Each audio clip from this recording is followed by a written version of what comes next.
Holding on to anger is like grasping a hot coal with the intent of throwing it at someone else. You are the one who gets burned. Buddha. I assume you don't lie down at night excited about potentially never awakening again. Well, I do. No, I'm not suicidal anymore. But no one lives this life or deal with these issues but me. I'm angered in hearing that someone always has it harder than me.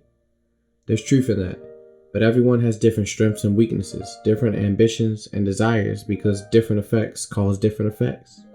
So how do you compare two contrasting people? In my opinion, you would have, or at least should have, killed yourself long ago having to live my life if the gunshots didn't kill you first.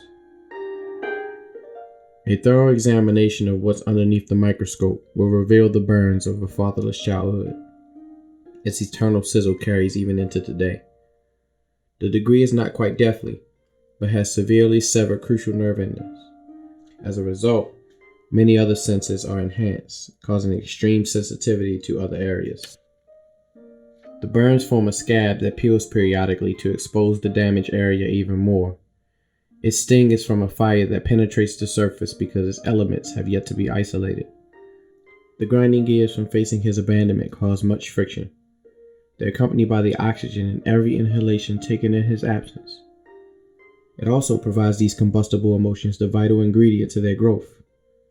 What heats it is my misconstrued perception of what a father is to be in regards to my future family. Tell me how to care for burns so painful that without them, I have no motivation to ensure that my descendants do not suffer from these same scars. Left without answers, I seek the one some call my heavenly father out of extreme desperation. Like my earthly one, I never met him. In a book some call a love letter to his children, the Bible, I read that a good man's wealth will sustain his children's children. My earthly father must not be a good man. He's not even a real man, considering that I want neither his money nor business to succeed him in, just his wealth of time to teach me to ride my first bicycle. I'd be content with a concern to show me an example of what it takes to be a real man, if not a good one. If only his wealth of experience were available to inform me that the fuzz growing around my genitals was normal, as was the discharge that stained my sheets periodically.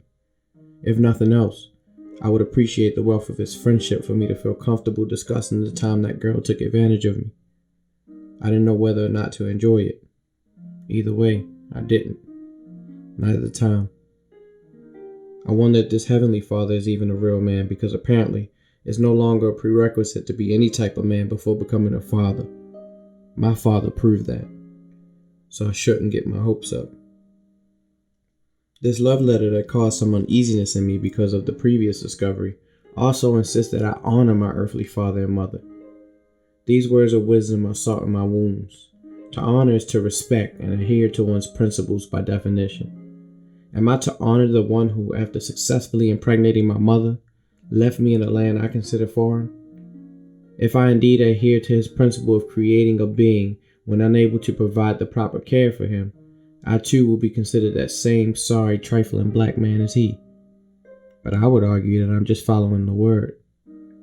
No, I'm not negating biblical principle. I'm not sure what I'm doing. But the confusion produces much anger, hatred, and disgust. With oxygen, friction, and heat all present, fire is ignited by fuel, and that's my mom. Without the flammable substance she presents, these hazardous materials are only a potential threat to an explosion at most. That potential meets reality.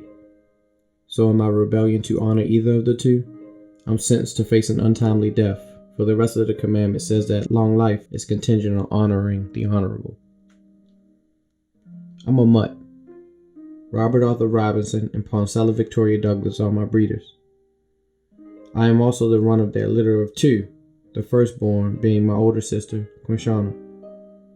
I assume a thoroughbred or Robert Arthur Robinson Jr. exists somewhere, which would explain why I did not receive my father's last name.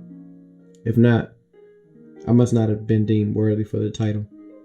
That or mom forbade it in hopes that I wouldn't abuse my companion as he did. Unfortunately, just a portion of him gives me his greatest propensities. When conflict arises, I flee before an alternative reaction can develop or even be considered. Ill-fatedly, he didn't stop running until running stopped him. At least I suppose it has, and the monster in me hopes it, but I'm uncertain if he's really alive. He's dead to me, and that's all that matters. Before running stops me too, I compete with the thoroughbreds in this race called life, as I endure yet lag behind those that are swift and strong. So I desperately search for who I am and who my Father is within me, in order to separate the two permanently. Parting from that side of me won't help with the plethora of excuses I create to convince myself that running helps me escape some superfluous situation that needs to be avoided. I didn't inherit that from my father, though.